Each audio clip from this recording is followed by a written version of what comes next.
किस्त नंबर 18। दोस्तों, शुरू करने से पहले चैनल को लाजमी सब्सक्राइब कर ले। मैंने उठकर दरवाज़ा खोला तो सामने विकी और एक हिजाब में मलबूस लड़की खड़ी थी, जो यकीनन विकी की बहन तंजीला ही थी। मैंने मुस्कुराते हुए दोनों को अंदर आने की दावत दी। विकी और तंजीला को टीवी लाउंज में सोफे पर बैठा कर मैं किचन में कोल्ड ड्रिंक और स्नैक्स ले आई।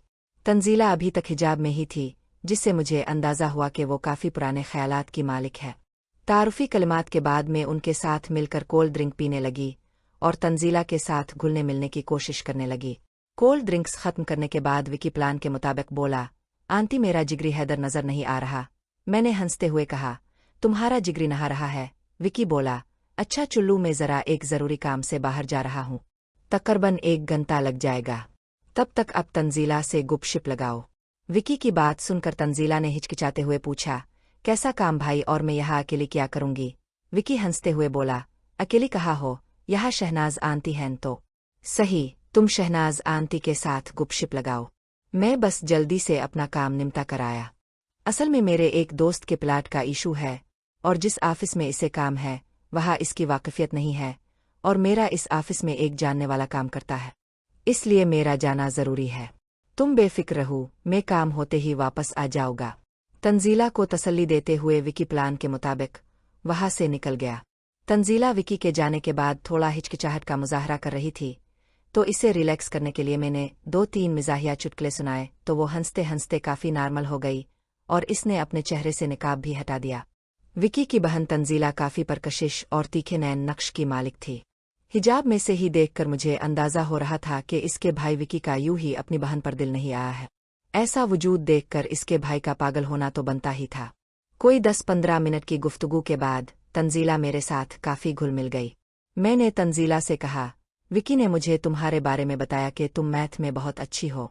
मेरा लड़का हैदर मैथ में बहुत कमजोर है और 2 माह बाद इसके सालाना पेपर भी होने वाले हैं। अगर तुम और विकी दोनों बहन भाई मिलकर रोजाना 1 घंटे के लिए हमारे घर आ जा करो सट्टी के लिए, तो इससे हैदर की भी हेल्प हो जाएगी और तुमसे मैथ भी सीख लिया करेगा। फिर हैदर तुम्हारे घर डेली जा करे 1 घंटे के लिए, जैसे तुम्हें मुनासिब लगे। मैंने विकी से बात की थी तो विकी ने कहा था कि अगर हैदर उनके घर आएगा तो तुम्हारे वालिदैन को एतराज हो सकता है, इसलिए विकी ने कहा कि अगर तंजीला राजी हो जाए तो वो इसे लेकर डेली 1 घंटे के लिए हमारे घर आज करेगा, इसलिए मैंने तुम्हें बुलवाया था। अब देख लो, जैसे तुम्हें मुनासिब लगे वैसे कर लेते हैं। चंद दिनों की बात है और हैदर बेटे को ट्यूशन देने की इवज में तुम्हें 5000 भी दूंगी।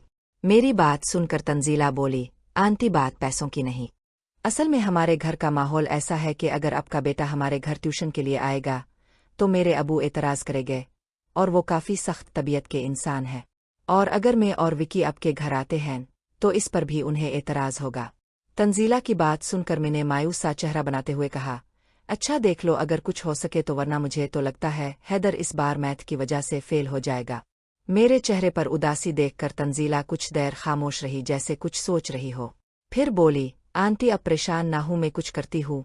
मैंने चेहरे पर और ज्यादा मसनूई उदासी लाते हुए कहा, क्या करोगी तुम? तंजीला बोली, आंटी मेरे दिमाग में एक आइडिया आया है। मैं विकी घर पर कह देंगे कि हम दोनों ने एक इंग्लिश कोचिंग सेंटर ज्वाइन किया है। हम इसके बहाने आपकी तरफ आज करेंगे। इंग्लिश कोचिंग सेंटर पर अबू को कोई एतराज नहीं होगा और वो खुशी खुशी इजाजत दे देंगे। तंजीला की बात सुनकर मैंने उमूमियत भरे लहजे में कहा, तुम बहुत अच्छी हो, तुमने मेरी बहुत बड़ी मुश्किल आसान कर दी। मेरी बात सुनकर तंजीला मेरे करीब होकर बैठ गई और मेरे हाथ पर हाथ रखते हुए बोली, आंटी परेशान ना हूं और बेफिक्र हो जाए।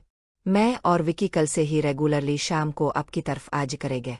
मैं चंद दिनों में ही आपके बेटे को मैथ सिखा दूंगी कि वो अपने पेपर अच्छे से देकर पास हो। मैं तंजीला को दुआएं देने लगी और फिर हम दोनों बातें करने लगे और वो मेरे साथ काफी फ्रैंक हो गई। फिर प्लान के मुताबिक मैं बहाने से वहां से उठी और तंजीला से कहा, बेटी मैं ये बर्तन किचन में रख कर आती हूँ। ये कहकर मैंने कोल्ड ड्रिंक्स वाला खाली गिलास उठाया और किचन की तरफ चल दी। किचन में जाकर मैं दरवाजे की ओर से टीवी लाउंज की तरफ छप कर देखने लगी। प्लान के मुताबिक हैदर बेटा बाथरूम से तौलिया लपेटकर अपने गीले बालों में हाथ मारता हुआ बाहर टीवी लाउंज की तरफ, उम्मी मेरी काली शर्ट नीली पेंट कहाँ, पुकारता हुआ एक्टिंग करते हुए टीवी लाउंज की तरफ आया, जैसे इसे पता ही ना हो कि वहां तंजीला बैठी है। फिर जैसे ही वो टीवी लाउंज में गया तो तंजीला को देखकर हड़बड़ाहट की एक्टिंग करते हुए इसने एकदम से तौलिया गिरा दिया। हैदर ने तो ऐसे किया जैसे वो अचानक बैठी तंजीला को देखकर हड़बड़ा गया हो और इस घबराहट में इसका तौलिया फिसल गया हो। मैं किचन के दरवाजे की ओट में छपकर ये सारा ड्रामा देख रही थी। मैंने देखा जैसे ही तौलिया नीचे गिरा तंजीला का मुंह खिले का खुला रह गया और हैदर बेटा शर्मिंदगी की एक्टिंग करते हुए वहां से उठाकर वापस बाथरूम की तरफ भाग गया, जैसे ये सब कुछ अनजाने में हुआ हो। हैदर बेटे के जाने के बाद मैं किचन से निकलकर टीवी लाउनिज की तरफ आ गई। टीवी लाउनिज में आकर मैंने देखा तंजीला का चेहरा शर्म से लाल हुआ पड़ा था, लेकिन इसने मुझसे कोई बात नहीं की कि कुछ देर पहले यहाँ क्या हुआ है। मैं भी अनजान बनकर बैठ गई जैसे मुझे कुछ भी पता ना हो और तंजीला से इधर अल्फादेर की बातें करने लगी। इतनी देर में हैदर बेटा बाथरूम से निकलकर टीवी लाउनिज में आ गया। हैदर बेटे को देखकर तंजीला कुछ बेचैन सी हो गई। चेहरे पर हिजाब कर लिया। हैदर बेटा झिझक कर बाहर जाने लगा तो मैंने आवाज देकर रोक लिया और कहा, बेटा तुम्हारा दोस्त विकी आया हुआ है, ये इसकी सिस्टर तंजीला है। हैदर ने तंजीला की तरफ देखते हुए मसनूई शर्मिंदगी भरे लहजे में हेलो कहा और कहा, आई एम सॉरी, मुझे पता नहीं था कि आप लोग आए हुए हैं। इसकी बात सुनकर तंजीला बोली, कोई बात नहीं, इट्स ओके। मैं अनजान बिन के बैठी रही जैसे मुझे कुछ पता ही ना हो कि यहाँ क्या हुआ था। मैंने नोट किया अब तंजीला काफी अनकंफर्टेबल थी और बार बार हिजाब में से नजर चुराते हुए पहलू बदल रही थी। शायद इसने जिंदगी में पहली बार देखा था, जिसकी वजह से इसके जज्बात अल्फाबेर गए थे। मैं हैदर को बताने लगी कि कल से तंजीला और विकी हमारे घर शाम को आया करेंगे और तंजीला तुम्हें पढ़ाया करेगी।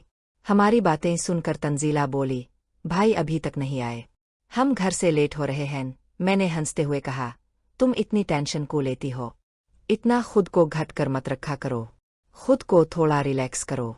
इस एज में तो बच्चे इंजॉय करते हैं हर चीज को। मेरी बात सुनकर तंजीला बोली, आंटी मैंने आपको बताया है ना कि हमारे घर का माहौल काफी सख्त है। हम सिर्फ आधे घंटे का घर पर बताकर आए हैं और अब तो 1.5 घंटा होने वाला है। अबू सख्त नाराज होंगे। विकी अभी तक नहीं आया। मैंने कहा, कोई बात नहीं बेटी, घर जाकर मेरी बात करवा देना अपने अबू से। मैं उन्हें कह दूंगी कि तुम पहली बार मेरे घर आई थी तो इसलिए तुम्हें रोक लिया था। फिर मैंने तंजीला से कहा, हमारे फ्लैट के सामने एक शवारमा वाला है, इसका शोरमा काफी टेस्टी होता है, मैं तुम्हारे लिए लेकर आती हूँ। तंजीला घबरा कर मुझे रोकती रही लेकिन मैं नहीं रुकी और चादर लेकर फ्लैट से नीचे आ गई। मैं फ्लैट में कुछ देर हैदर बेटे और तंजीला को अकेले छोड़ना चाहती थी। फ्लैट से उतरकर मैं करीबी मार्केट में गई और वहाँ काफी रश था और मुझे शवारमा बनवाने में काफी टाइम लग गया। लगभग आधे घंटे बाद शोरमा लेकर वापस में फ्लैट में आई तो टीवी लाउनिज खाली था। मैं समझ गई विकी आया होगा और तंजीला को लेकर चला गया होगा। मैंने सोचा हैदर बेटे को कहती हूँ वो शवारमा विकी के घर जाकर इसे पकड़ा आएगा। मैं बेडरूम में गई। हैदर बेटा लेटा हुआ था। मैंने शवारमा वाला शापर तपे पर रखा और हैदर बेटे के साथ बेड पर लेट गई और इसकी तरफ सवालिया नजरों से देखने लगी तो हैदर बोला, उम्मी आपके जाने के बाद। दोस्तों, मजीद देखे किस्त नंबर 49 में और इसके लिए हमारे चैनल को लाजमी सब्सक्राइब कर ले और साथ बेल आइकन को भी दबा दे। दोस्तों, किसी भी किस्म की कहानियाँ ये कहानी कटिंग के बगैर घर की बाहर की मुकम्मल कहानियाँ खरीदने के लिए इस नंबर पर व्हाट्सएप पर राब्ता करें। हमारे पास लातादाद हर तरह की कहानियाँ, नावल्स मौजूद हैं। आपको बहुत सी स्टोरीज बहुत अच्छे रेट में मिल जाएगी।